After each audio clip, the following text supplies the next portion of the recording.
and I'm here with Duncan Cowles, whose new film, Silent Men, world premiered at the Sheffield Doc Fest. Duncan, we're back in Edinburgh a week later, so you're probably feeling a little bit more relieved. How are you doing? I'm good, yeah. I've not quite got on top of my inbox yet. It's sort of exploded a bit, yeah. But it's but yeah, it's good. It's kind of weird to be finally like have people see it. You know, It's been 7 years in the making, so I'm not sure how to feel at the moment. I feel a bit strange, actually. Yeah. And we saw each other at Sheffield, and I saw you right before you were about to premiere your film, and I didn't know what to say because I hadn't seen it. So now I've seen it 1.5 times, only because I had to get here for the interview. But yeah, so your film is about how men struggle to open up emotionally. You make that really clear as your subject, and at first I was, how am I going to really connect with this as someone who's not a silent man, very much a not silent person. But I really found that I appreciated its honesty and its look on honest sort of approach to this subject, and also felt like it resonated with me because the anxieties of putting something out there in the world. So your creative approach to that.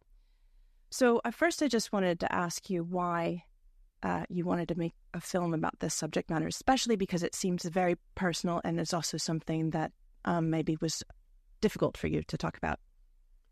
Yeah, I think in some ways I probably didn't want to make a film about it, and that's what made me kind of drag myself through the process of making a film about it, because I wanted to do something that was difficult. Because I think you kind of should push yourself towards the things that you find more uncomfortable in life and creatively. So that was, so I'm still not sure if I wanted, kind of, was this the right film to make? But I suppose I've always struggled with opening up to my family, and some of my other short films touch on that. Well, they don't just touch on it, they're heavily about that at points.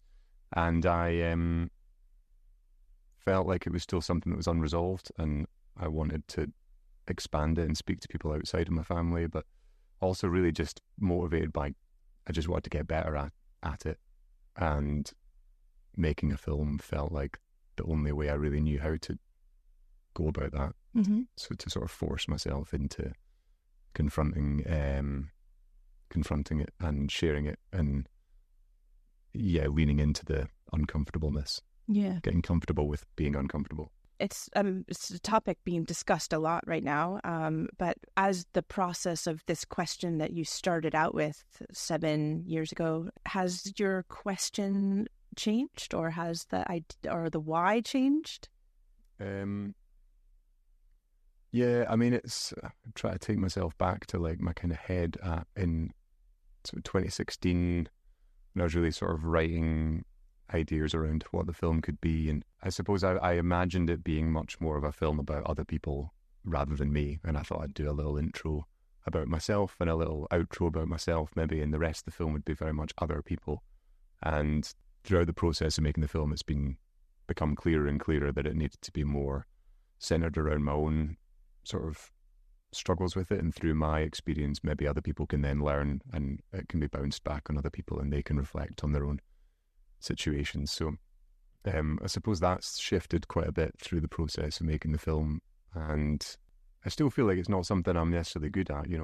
I'm still not like a perfect fully, I'm still not great at opening up necessarily, but hopefully a lot better at it than I was when I started making the film, and that should be clear in the journey, I hope.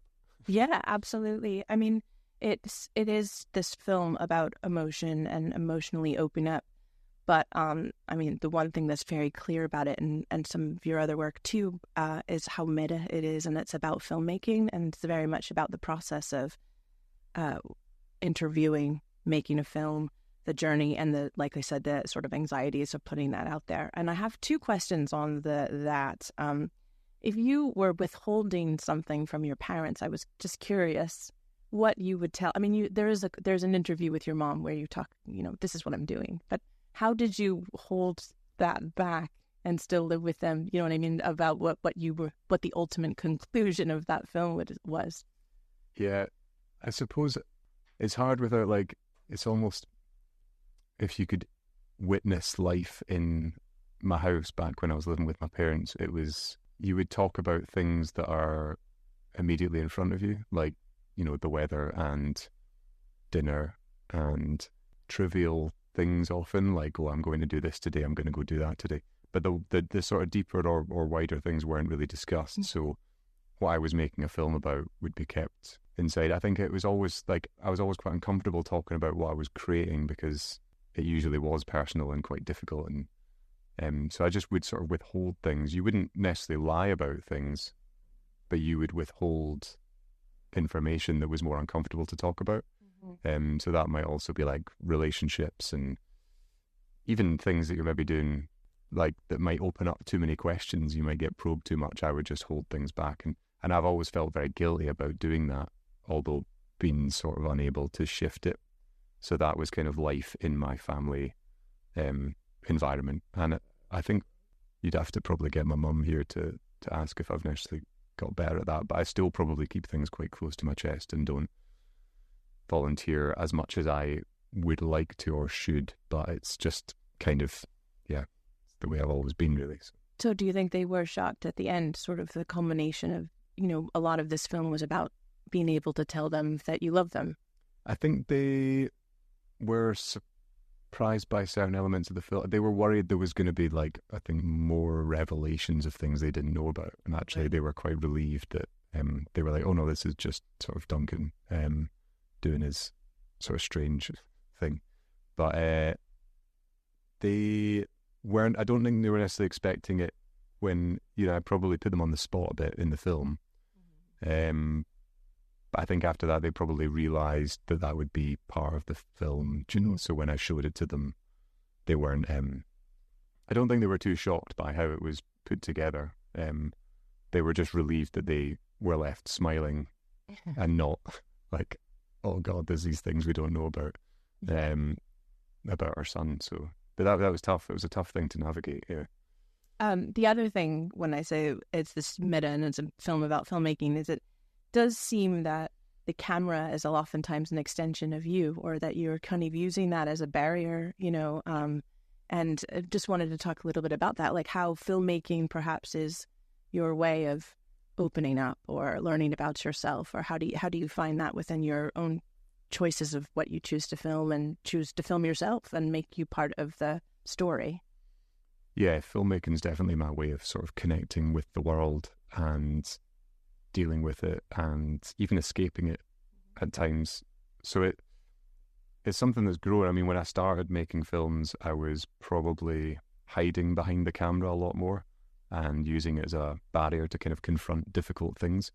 Literally sort of hiding physically behind the sort of LCD screen and avoiding eye contact and just sort of like nervously mumbling these questions out, sort of feeling uncomfortable, but being able to do it with the camera there.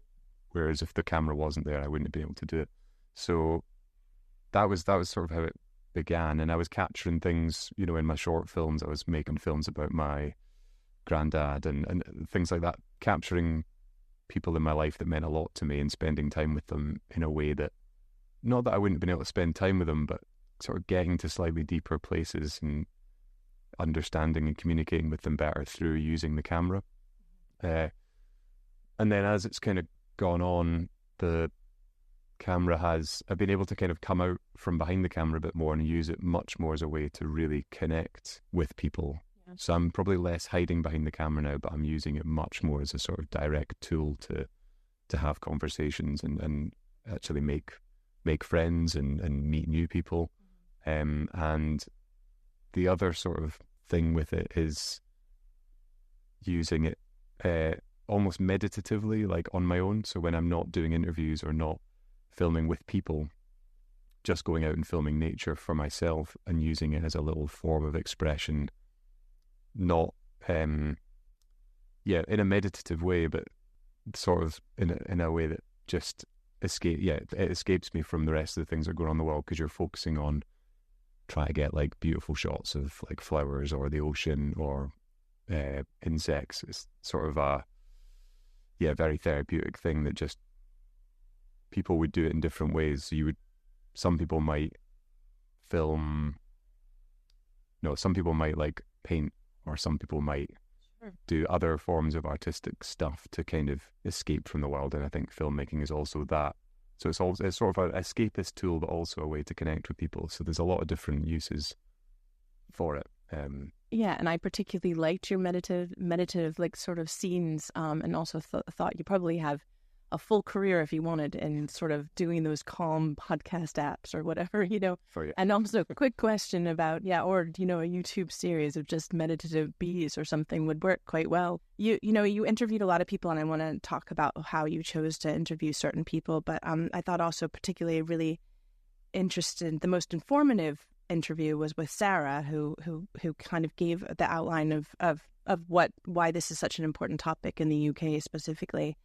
And I just, how did you come across sort of realizing in this film why this is such an important topic to talk about? And was Sarah kind of somebody that you knew before or sort of reached out to?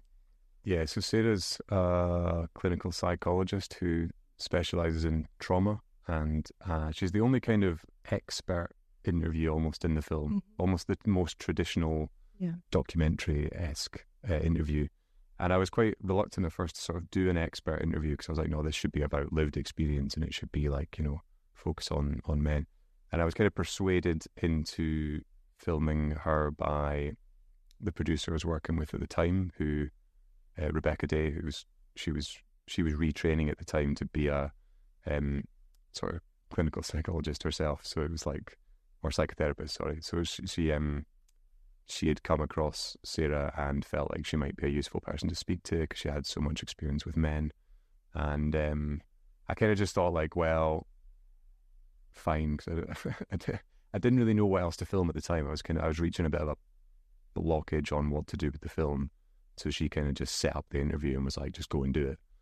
And I remember thinking at the time I didn't even really enjoy it, because I was like, oh, I'm not sure that was very useful. It wasn't the film I had in my head. I was very reluctant to have these kind of traditional, documentary-esque things. And so I avoided putting that in the film for quite a long time as well. It came into a much later cut when I realised that I needed to highlight the importance of the wider topic and the statistics around men and how bad they are. Because otherwise I'm taking for granted that, I know these statistics in the film, but without just me listing them off at the start of the film, there's no that wider importance of like how big an issue it is around the UK and kind of other parts of the world, actually. So that's how she kind of served this actually really important purpose in the film. And some people have said, oh, they would have liked to have just listened to her for longer, that she's cut maybe a little short. But because we spoke for like 2 hours at length about blokes, and there could be, you could release that whole interview. It would probably be fascinating for some people. But well, I think the one thing that it helps do for me too is that as someone, like I said, who wouldn't doesn't have the same, I have the almost opposite experience with feelings. They come out too easily. And but also understanding that, the partners I've had in the past, there's so much underneath that, and that our brains might be wired differently. And where maybe your experience and my experience are similar, maybe is using humor and sarcasm or something too. So I'm suppressing it, or something, and maybe you're using that as a way to get through it, So that's maybe where certain people who have different ways of being emotive maybe come together or use, so humor is that way. But I think humor works really well in this film because it will allow audiences maybe to sort of take in a very important subject, but maybe something that we're not comfortable talking about, or we've all experienced in different ways. So I think it's really good to have that kind of humor in this, and probably why I don't know how many people have replied back to you in terms of their feedback since you showed it. Yeah, I've had quite a lot of sort of people getting in touch about the film, and either to want to see it or have watched it and have sort of how it's made them think about things differently, which is really nice.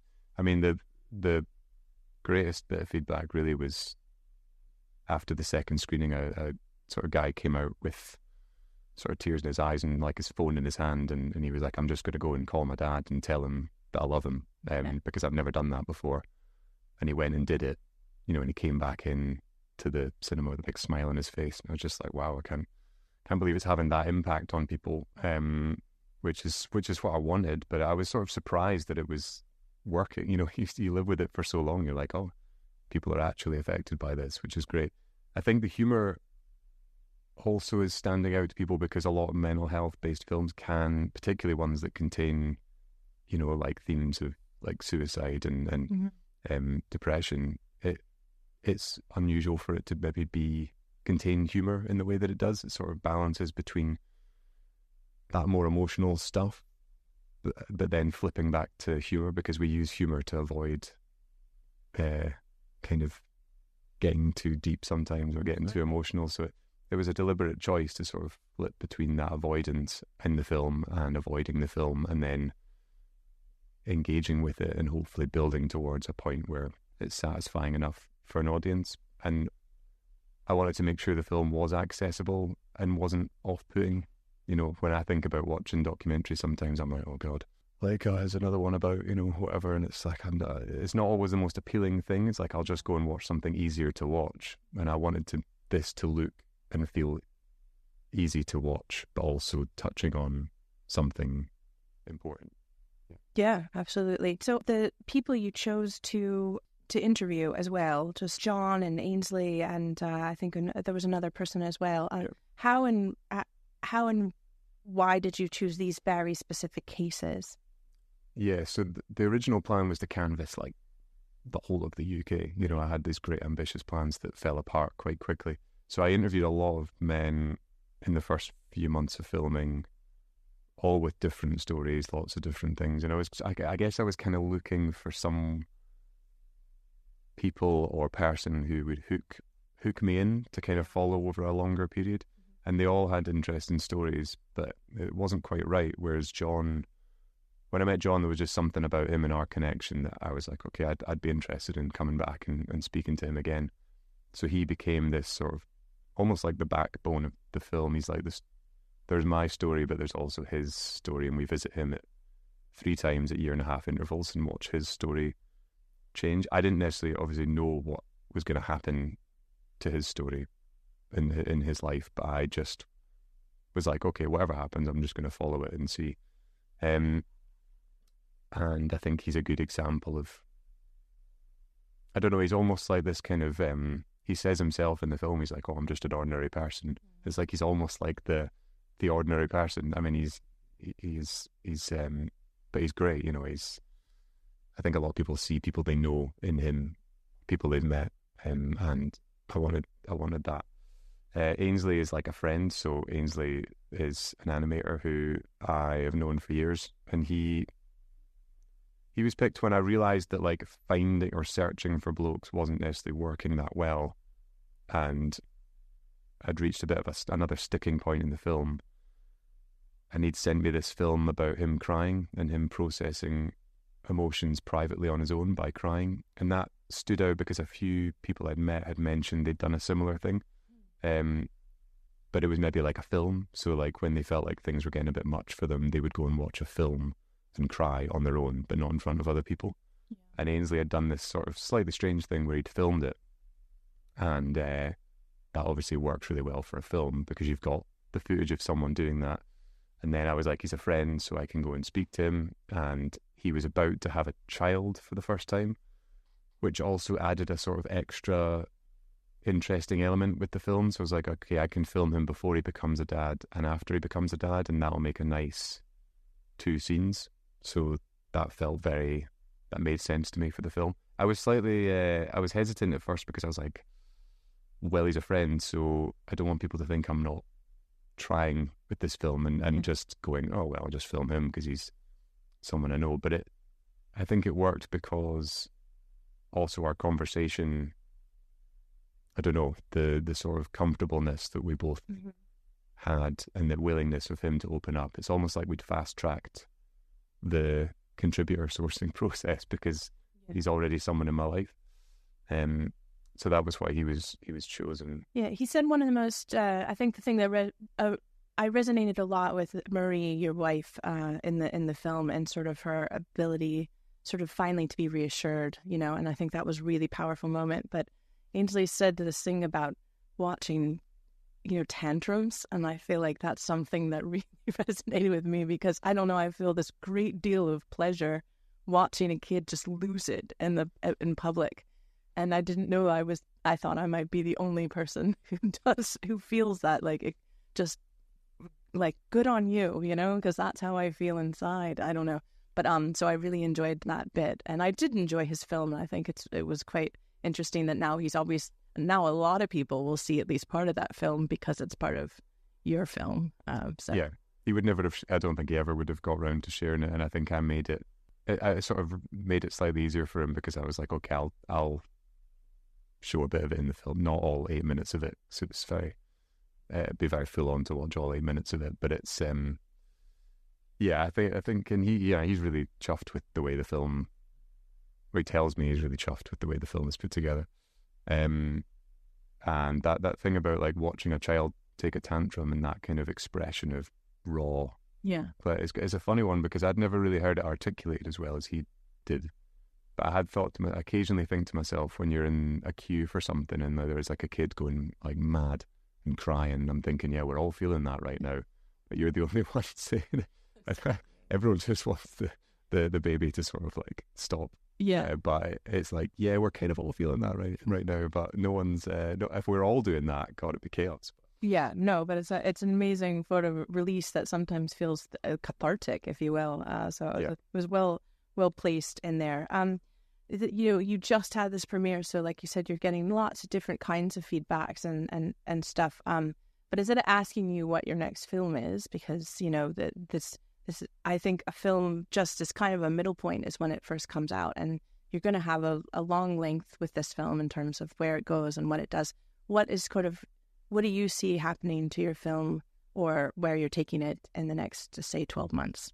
I think I've always been keen for the film to be used as a bit of a tool, so as well as screenings, for it to have that impact and be used almost to give, it's like you're almost giving the film up to the world and letting it be used in educational settings. People have been in touch about that already, and maybe even like prisons, and there's kind of lots of different people getting in touch about different options and where it could be used.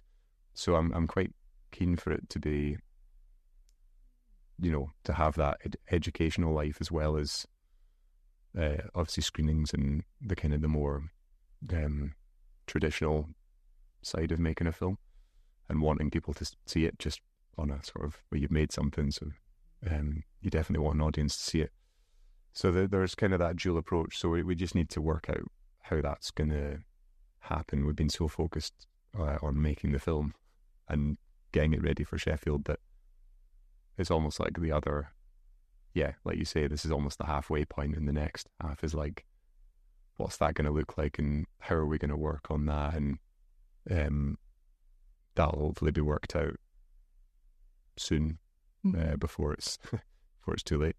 But there's also like, there's a bit of me that also wants kind of closure on it, and wants to sort of put a bit of a full stop on it, because it was so personal. I don't necessarily want to keep going over it and living it for too long. So I think my hope is that there'll be a period where it's like, we go for it and we try and get it out there, and then we set it up in a way that the world can use the film and it's available, but without me needing to necessarily be the one that's constantly going over it, so that I can move on to another topic. And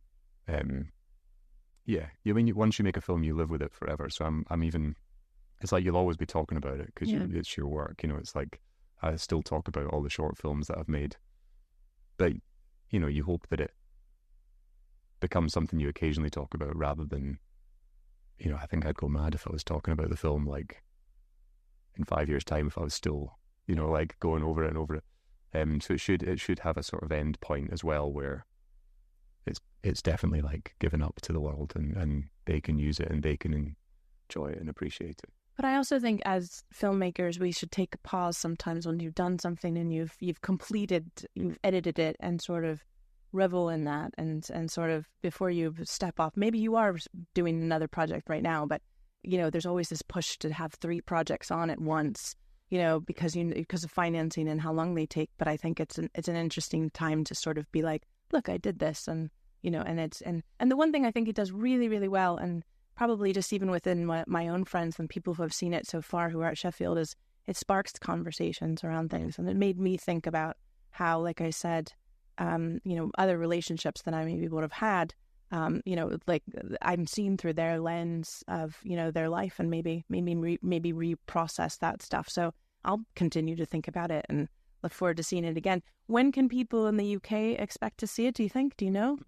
So I don't have any definite answers on that, but I'm hoping that it'll be available in kind of some way for people in select cinemas, or maybe community screenings, or whatever it's going to be around the UK in the later half of this year. But that might spread into next year. I'm not quite sure. So I will kind of be putting all the screenings on the sort of silentmenfilm.com website, so people can check there.